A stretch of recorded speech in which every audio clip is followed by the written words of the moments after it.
किसान साथियों नमस्कार। आप देख रहे हैं एग्रो दर्पण। आज की इस वीडियो में हम बात करेंगे डीएपी खाद के बारे में।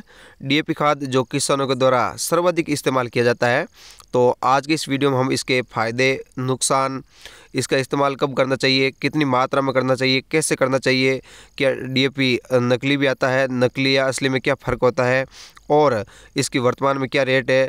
तो जो भी डीएपी खाद के बारे में जानकारी है मैं आपको इस वीडियो में देने की कोशिश करूँगा।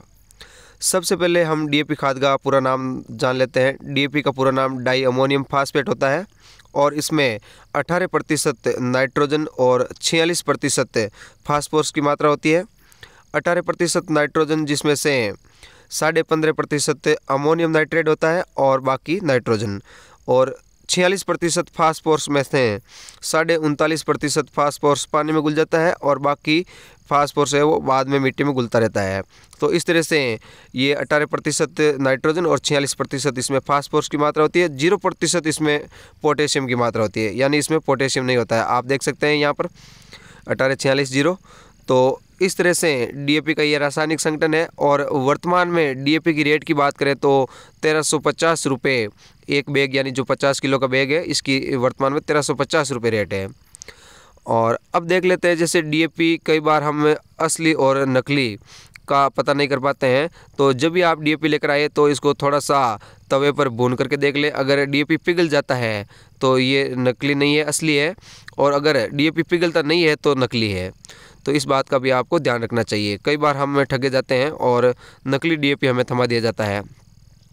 तो और इसका उपयोग ज़्यादातर किसानों के द्वारा बुआई के समय किया जाता है, और कुछ किसान हैं वो बाद में भी सिंचाई के समय कर देते हैं, लेकिन ज़्यादातर इसका इस्तेमाल शुरुआत में बुआई के समय करना चाहिए। और इसका रंग है, जैसे यहाँ पर आप पहले भूरा रंग या बादामी रंग देख चुके हैं, और ये जो काला रंग है, तो सभी तरह के रंग है, भूरे, बादामी और काले रंग में डीएपी उपलब्ध होता है। तो इससे आप असली नकली का पता नहीं लगा सकते हैं।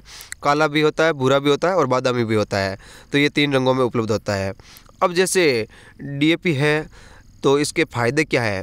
डीएपी जो मुख्य पोषक तत्वों की, जिसमें नाइट्रोजन और फास्फोरस मुख्य पोषक तत्व होते हैं, तो इस कारण पौधे की शुरुआत में जो बढ़वार होती है या शुरुआत में जड़ों के विकास के लिए काफ़ी ज़्यादा फायदेमंद होता है। अगर आप डीएपी नहीं डालते हैं तो पौधा देरी से बढ़ता है और अच्छी तरह से विकसित नहीं हो पाता है। और अगर हम डीएपी को बहुत ज़्यादा मात्रा में डाल देते हैं तो भी इसके नुकसान हो जाते हैं। तो हमें इसका सीमित मात्रा में उपयोग करना चाहिए।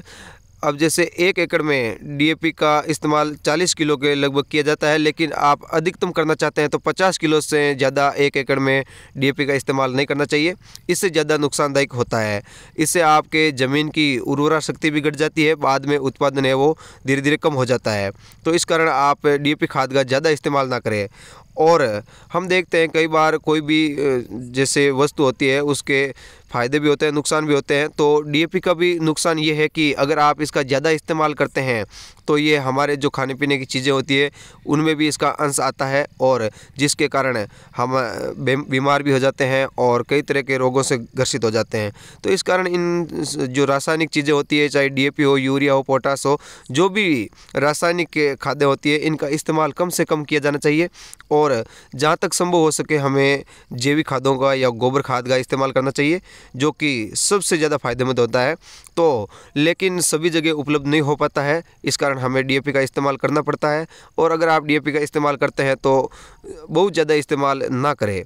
बहुत ज़्यादा इस्तेमाल से आपके खेत की उर्वरक शक्ति घट जाएगी और बाद में धीरे धीरे इसका उत्पादन भी फसलों का कम होना शुरू हो जाएगा। धन्यवाद।